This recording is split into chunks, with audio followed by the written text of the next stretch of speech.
Lukas pasal yang ke-7 ayat yang pertama. Demikian sabda firman Tuhan. Setelah Yesus selesai berbicara di depan orang banyak, masuklah ia ke Kapernaum. Di situ ada seorang perwira yang mempunyai seorang hamba yang sangat dihargai. Hamba itu sedang sakit keras dan hampir mati. Ketika perwira itu mendengar tentang Yesus, ia menyuruh beberapa orang tua-tua Yahudi kepadanya untuk meminta supaya ia datang dan menyembuhkan hambanya. Mereka datang kepada Yesus dan dengan sangat mereka meminta pertolongannya, katanya, "Ia layak engkau tolong, sebab ia mengasihi bangsa kita dan dialah yang menanggung pembangunan rumah ibadat kami." Lalu Yesus pergi bersama-sama dengan mereka. Ketika ia tidak jauh lagi dari rumah perwira itu menyuruh sahabat-sahabatnya untuk mengatakan kepadanya, "Tuan, janganlah bersusah-susah, sebab aku tidak layak menerima Tuan di dalam rumahku. Sebab itu aku juga menganggap diriku tidak layak untuk datang kepadamu. Tetapi katakan saja sepatah kata, maka hambaku itu akan sembuh. Sebab aku sendiri seorang bawahan, dan di bawahku ada pula prajurit. Jika aku berkata kepada salah seorang prajurit itu pergi, maka ia pergi, dan kepada seorang lagi datang, maka ia datang. Ataupun kepada hambaku, kerjakanlah ini, maka ia mengerjakannya." Setelah Yesus mendengar perkataan itu, ia heran akan dia, dan sambil berpaling kepada orang banyak yang mengikuti dia, ia berkata, "Aku berkata kepadamu, iman sebesar ini tidak pernah aku jumpai sekalipun di antara orang Israel." Dan setelah orang-orang yang disuruh itu kembali ke rumah, didapatinya lah hamba itu telah sehat kembali. Kerinduan yang tercapai, kerinduan yang terpenuhi.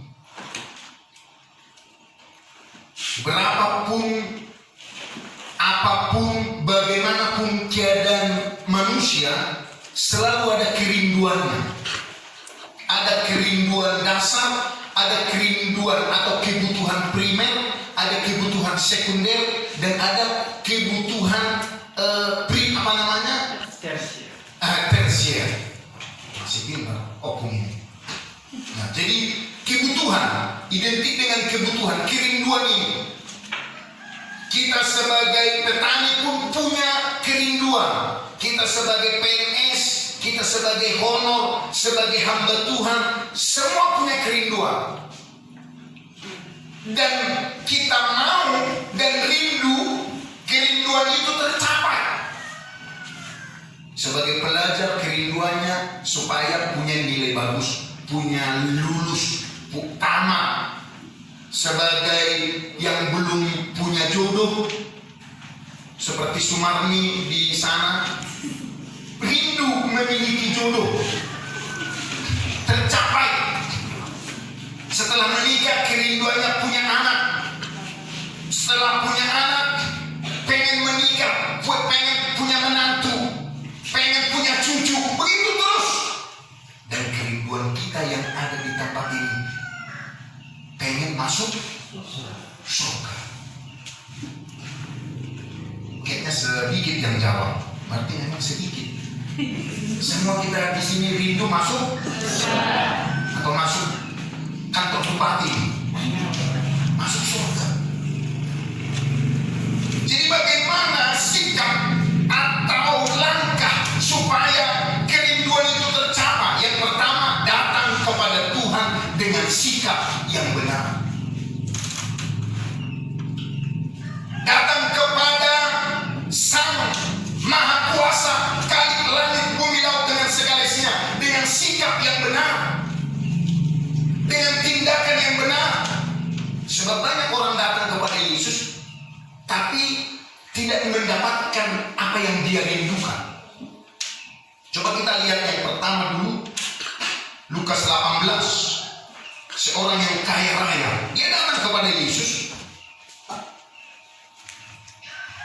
Lukas 18 ayat 18. Ada seorang pemimpin bertanya kepada Yesus, katanya, "Guru yang baik, apa yang harus aku perbuat untuk memperoleh hidup yang kekal?" Jawab Yesus, "Mengapa kau katakan aku baik? Dan seterusnya. Dan Yesus mengatakan, lakukanlah seluruh hukum Tuhan. Dan pemuda ini berkata, sejak kecil saya sudah lakukan itu. Nah, Yesus berkata, satu lagi yang kurang. Satu lagi yang kurang. Pergilah, juallah seluruh harta milikmu dan datanglah ikutlah aku. Pemuda yang kaya itu pengen, rindu masuk kepada kerajaan Allah. Bagaimana saya, guru yang baik, apa yang harus aku berbuat untuk memperoleh hidup yang kekal? Bagaimana supaya masuk kepada kekekalan itu? Bukan kekekalan kesusahan, bukan kekekalan yang selama-lamanya menderita. Karena ada dua kekekalan. Kekekalan hidup abadi selama-lamanya dalam kebahagiaan, dalam sukacita, dalam sorak-sorai. Tapi ada kekekalan dan hidup dalam penderitaan, hidup dalam kesusahan, hidup dalam keluhan-keluhan terus-menerus.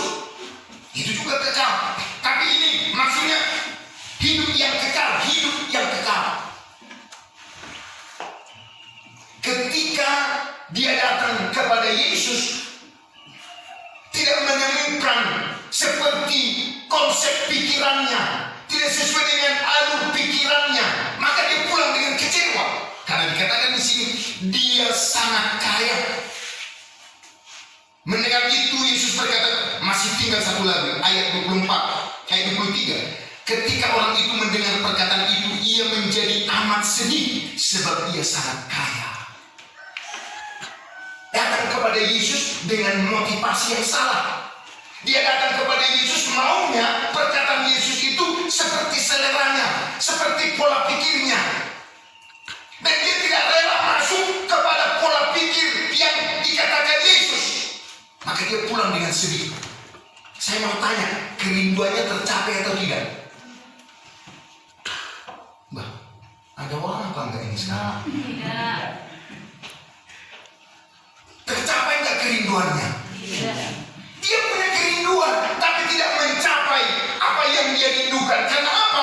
Dia datang kepada Yesus, ingin jawaban Yesus itu seperti pola pikirnya, seperti yang diinginkan, seperti seleranya.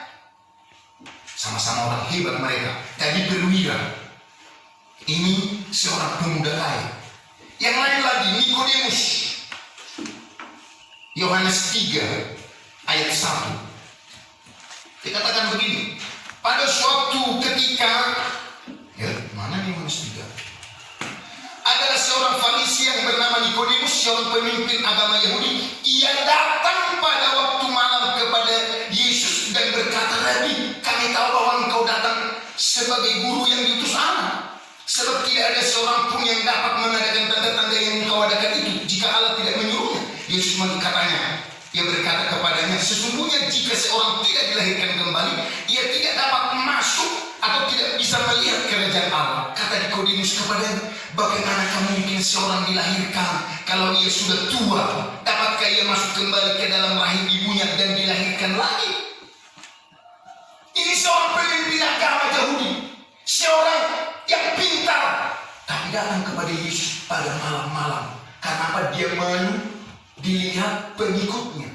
Masa seorang yang senior datang berguru kepada pemuda belia Yesus? Dan memang benar, dia datang kepada yang maha guru yaitu Yesus. Dan Yesuslah memang sang guru yang sangat luar biasa. Dia maha guru. Tapi caranya Nikodemus tidak pas. Dia datang hanya untuk menyelidiki.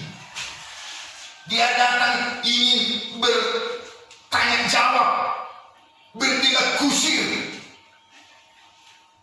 Dia datang tidak dengan sikap yang benar, tidak dengan haus, tidak dengan kerinduan, tidak dengan hati yang haus dan lapar.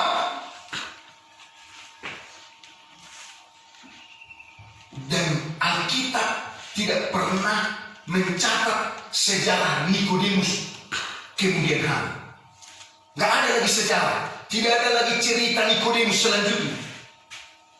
Itu artinya Nikodemus ini tidak menerima paham yang diajarkan oleh Yesus. Makanya dikatakan ayat 6, apa yang dilahirkan dari daging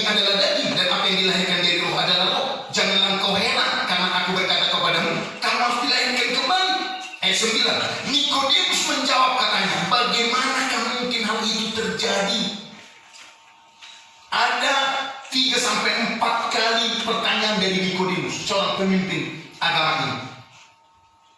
Dan jawab Yesus, engkau adalah pengajar Israel dan engkau tidak mengerti hal-hal itu. Dengan nada tinggi Yesus berkata, kamu seorang pengajar Israel, tapi kok kamu gak ngerti?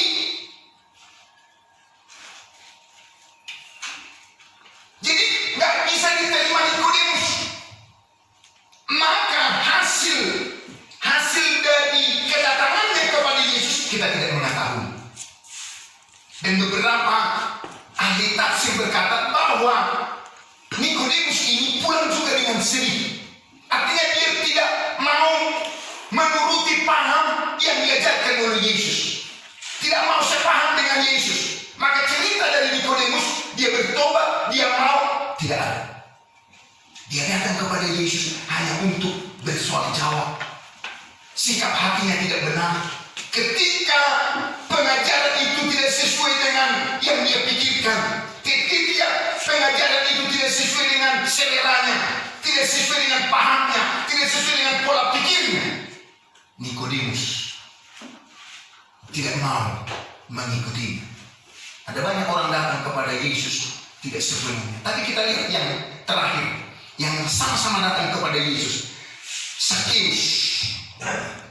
Yesus masuk ke kota Yeriko dan berjalan terus melintasi kota itu. Di situ ada seorang bernama Sakeus, kepala pemungut cukai, dan dia seorang yang kaya, kepala pemungut cukai.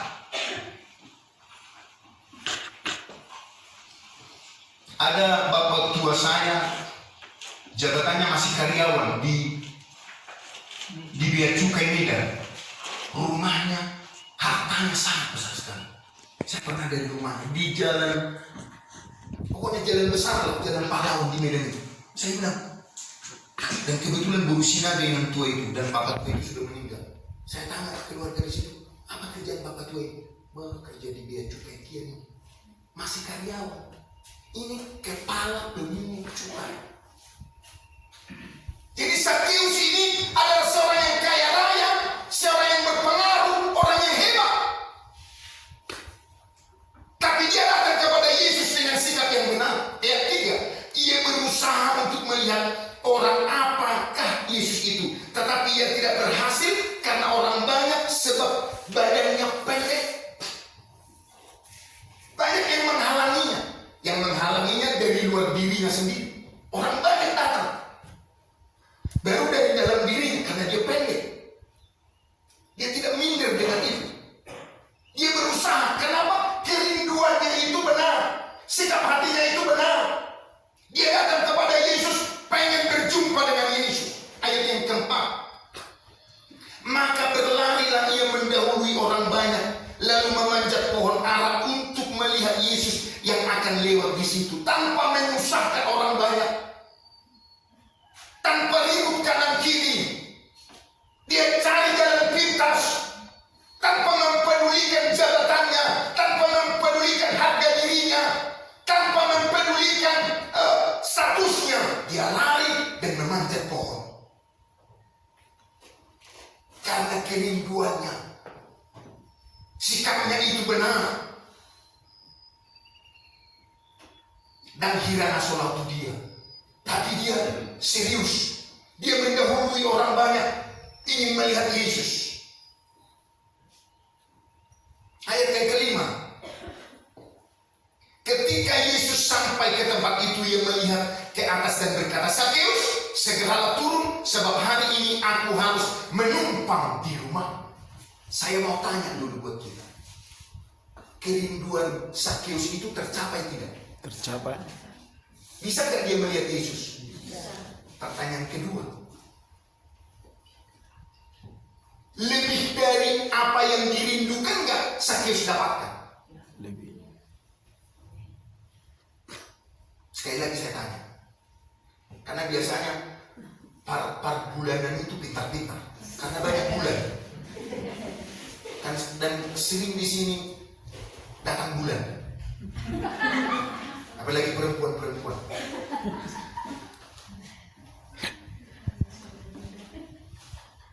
Saya mau tanya sekali lagi, apakah dia dapatkan 2 kali lipat dari yang dia rindukan?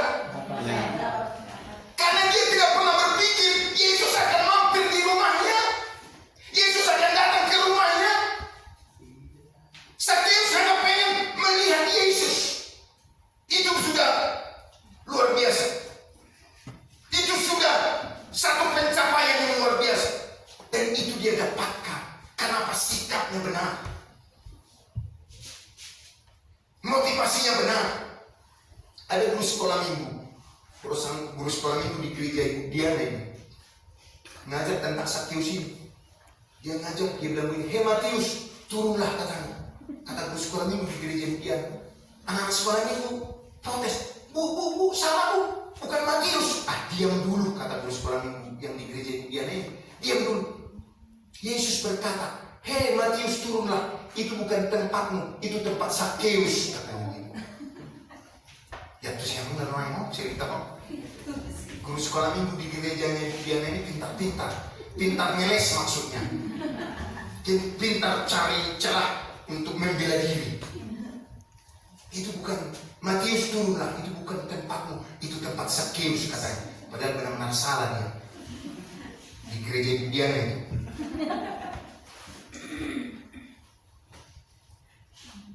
Yesus mampir. Makanya firman Tuhan berkata, apa yang tidak pernah kita pikirkan, apa yang tidak pernah timbul dalam hati kita, itu yang diberikan Tuhan kepada kita. Kalau kita datang kepada Yesus dengan sikap yang benar, dengan kehausan, dengan kelaparan akan Tuhan, dengan berkata, siap berkata, disikapi oleh Tuhan, ditanggapi oleh Tuhan, diresponi oleh Tuhan, dijawab oleh Tuhan atau tidak dijawab, saya akan datang kepada Yesus. Itu prinsipnya Sakeus. Yang penting bisa berjumpa dengan Yesus 2 kali lipat dari yang dia rindukan. Bagaimana caranya? Itu bukan urusan kita. Tuhan punya cara sendiri dan kita tidak bisa menjelaskannya. Kalau ada keputusan dari Jokowi, kebijakan dari Jokowi, saya mau tanya, siapa yang bisa menjelaskannya? Pihak istana, jubirnya, juru bicaranya, kabinet-kabinetnya. Tidak bisa kita jelaskan itu. Hanya pihak istana, keputusan dari surga, kebijakan dari surga, bagaimana memberkati kita. Itu urusannya Tuhan, itu konsepnya Tuhan, itu konsep ilahi yang tidak bisa kita pikirkan. Makanya firman Tuhan, apa yang kita tidak bisa pikirkan, apa yang tidak pernah timbul dalam hati kita, itu yang Tuhan berikan kepada kita. Tugas kita hanya datang kepada Tuhan dengan sikap yang benar, dengan kehausan dan kelaparan akan Tuhan. Disapa atau tidak disapa, ditanggapi atau tidak ditanggapi, diberkati atau tidak diberkati, itu tidak jadi soal. Kalau itu prinsip kita, bahkan double porsi dari apa yang kita rindukan, Tuhan berikan kepada kita. Amin. Amin. Sakeus seorang pemungut cukai, orang yang hebat, orang besar, sama-sama orang besar. Tadi perwira juga kerinduannya. Kita akan kembali ke sana karena firman ini sampai jam 2 siang nih, biar benar-benar lapar dulu kita. Digoyang karena memotongnya kan opung. Setelah ke opung ini jadi ragu kita. Dari itu tadi sudah kasih keyakinan bahwa kita pasti makan. Berarti ulama mungkin. Baik, kita lanjutkan lagi Sakeus. Lalu Sakeus segera turun dan menerima Yesus dengan sukacita. Segera, secepatnya, tidak menunggu. Isokoh tidak berkata, minggu depan lah, masih ada kok hari minggu berikutnya, sekarang gini aja dulu. Enggak, segera. Dan menyambut Yesus dengan sukacita. Gereja di tempat ini adakah bersukacita menyambut kamu? Atau curiga dengan hubungan yang si botak kamu waktu sudah? Si botak dari gua hantu, nggak jelas itu. Atau curiga kan? Tapi ada saya lihat yang segera, termasuk opung ini, amang ini, si matu aku ini. Karena mereka bener aja hilang opung ini satu. Makanya jangan macam-macam sama saya. Ada si matu saya di sini. Luar biasa. Tapi ada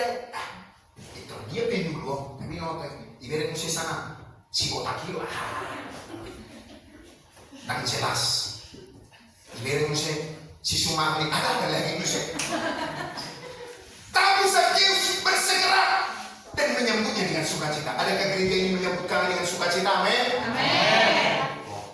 Berarti naik dulu dari Ketiri, dari Gulang ke Ketiri sampai nanti Pak Emran dibuat. Tahu ini berarti posero tahu. Karena ibu mantu tahu. Berarti tak ada mau anak kalau dibuat. Baik. Tetapi semua orang yang melihat hal itu bersungut-sungut katanya, ia menumpang di rumah orang berdosa. Ketika kita datang kepada Yesus dengan sungguh-sungguh akan banyak komentar. Akan ada komentar-komentar negatif, komentar-komentar yang melemahkan, komentar-komentar yang menudukkan, komentar-komentar yang menjatuhkan akan datang. Tapi Sakeus tidak peduli dengan itu. Di Samosir ini kalau ada bapak-bapak yang rajin ke gereja, lo si tua maharoai, gitu ya. Mereka mau kiri-kiri nih, tapi kalau di gereja kita ini nggak ada seperti itu. Amin. Kenalannya ya bapak-bapak, kita pertahankan itu. Amin. Jangan di sini amin, di sini haleluya, di luar gereja haleluya. Tapi yang bapak-bapak ini nggak ada seperti itu. Ayat 8. Sakeus sudah peduli, tetapi Sakeus berdiri dan berkata kepada Tuhan, Tuhan, setengah dari milikku akan kuberikan kepada orang miskin, dan sekiranya ada sesuatu yang kuperas dari seseorang, akan kukembalikan 4 kali lipat. Kata Yesus kepadanya, hari ini telah terjadi keselamatan kepada rumah ini, karena orang ini pun anak Abraham. Katakan amin. Setiap saat, setiap waktu, ketika pergumulan datang, ketika persoalan datang, ketika kesulitan datang, harapkan dari Yesus mengatakan, hari ini, saat ini, pribadi ini, orang ini, keluarga ini adalah keturunan Abraham. Kalau kita menjadi keturunan Abraham, kita ada dalam naungan, kita ada dalam tanggung jawabnya Tuhan. Kita ada dalam rencananya Tuhan. Dan rencana Tuhan itu adalah rencana-rencana yang besar, rencana-rencana mulia bagi setiap umat pilihannya. Jadi datanglah kepada Yesus dengan motivasi yang benar. Coba kita lihat orang Kapernaum tadi, seorang perwira itu, saking sungkannya dia kepada Tuhan, kepada Yesus, dia menyuruh tua-tua. Ketika perwira itu, ayat yang ketiga, mendengar tentang Yesus, ia menyuruh beberapa orang tua-tua Yahudi kepadanya untuk meminta supaya ia datang dan menyembuhkan hambanya. Saking sungkannya, saking segannya dia, saking hormatnya dia kepada Yesus. Padahal dia seorang perwira, seorang yang hebat, tapi dia suruh orang tua-tua untuk datang kepada Yesus. Maka dia berhasil. Dari mana kita tahu berhasil? Kerinduan ayat 10. Dan setelah orang-orang yang disuruh itu kembali ke rumah, didapatinya lah hamba itu telah sehat kembali. Apa yang dirindukannya itu tercapai. Apa yang dirindukan oleh perwira itu dia dapatkan. Kenapa? Dia datang kepada Yesus dengan sikap yang benar, dengan sikap hati yang benar. Tidak mempertontonkan kepribadiannya, tidak mempertontonkan apa yang dimiliki, apa yang dia punya. Kalau orang kaya itu, dia mempertontonkan kehebatannya, bahwa sejak kecil dia sudah mematuhi seluruh hukum Taurat itu. Nikodemus pun begitu, dia menunjukkan kepintarannya. Pemimpin orang Yahudi, pemimpin agama Yahudi, dia bersoal jawab. Dia mau meneliti seberapa hebat, seberapa pintar Yesus itu berdebat, menyatakan konsep-konsep, menyatakan ilmu-ilmu teologi kepada Nikodemus. Maka dia tidak cocok. Tapi Sakeus, orang yang kaya raya itu, dan Kapernaum, dan perwira Kapernaum ini datang kepada Yesus dengan sikap yang benar, dengan hati yang haus dan lapar kepada Tuhan. Yang penting berjumpa dengan Yesus. Didengar atau tidak didengar, dijawab atau tidak dijawab, tidak persoalan. Yang penting bisa berbicara kepada Yesus. Jadi kalau kita pun ada waktu berbicara kepada Tuhan, masih ada kesempatan untuk berjumpa dengan Tuhan, mari kita manfaatkan itu sebaik mungkin. Kita tidak tahu apa yang akan terjadi di kemudian hari ke depan ini. Sudah pernah ditutup peribadatan, Bahkan di beberapa tempat sekarang, di Jakarta, masih ditutup peribadatan. Di Medan, gak sebebas kita. Gak tahu apa yang terjadi nanti. Karena itu, selagi masih diberikan Tuhan kesempatan, mari kita manfaatkan sebaik mungkin. Kita bersegera dan penuh sukacita. Amin. Yang terakhir, yang kedua, bagaimana supaya kerinduan kita tercapai? Kerinduan kita tercapai. Yang kedua, peduli kepada pekerjaan Tuhan, perkara-perkara rohani. Peduli. Dikatakan di sini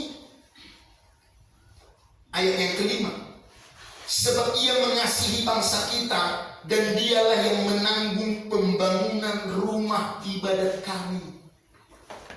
Peduli.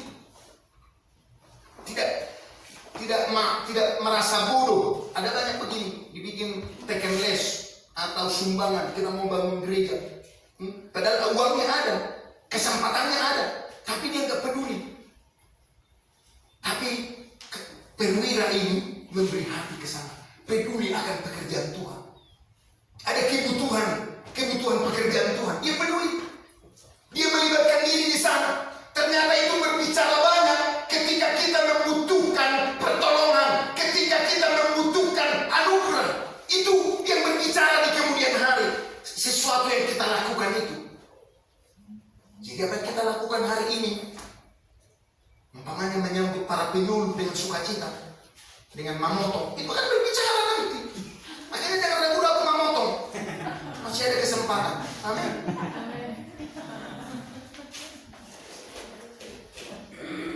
Ketawa para penyuluh ini berusia di tongeng. Padahal kalau nggak memotong kecewa juga ini. Tapi ketika saya katakan begitu, mana bapak itu bilang begitu katanya. Bukan, saya bercanda ibu ya. Apa yang aku bayar lah kami dulu. Aku hawi bayar lah kami dulu. Penting gue juga sama sehat. Amin. Salam luput doa amin. Lagi bapak cuy sunati. Kamu terpedam. Silap maaf. Awal baik malah luput ya. Baik. Jadi peduli dengan perkara-perkara surgawi, perkara-perkara rohani, pekerjaan-pekerjaan Tuhan. Jangan masa bodoh. Jangan sok tidak tahu. Diumumkan dari depan majelis atau pendeta, kita mau adakan ini, kita mau kedatangan tamu. Maos, mau tamu, siapa mau tamu? Apa yang ngaruh kopi apa yang ngaruh harganya turun, tambah boros musik sok bisa matang. Kalian tahu lagu ini, lagu lupa saya lagu ini. Ada lagu pelihor maririku na na na na nungaro awo Tuhaku, nungaro awo Tuhaku, nungaro awo Tuhaku Tuhan pinor silami pelihor maririku ubah jami nungaro awo Tuhaku. Apa oke? Pikulah salibmu dan persembahkan, ada itu. Jadi semua lupa setelah sampai di perbulanan ini, karena banyak bulan itu kali ini. Artinya ketika kita pikul salib, kita disuruh lagi mempersembahkan. Apa lagi? Lupa saya tadi malam ada lagu itu. Pikullah salib.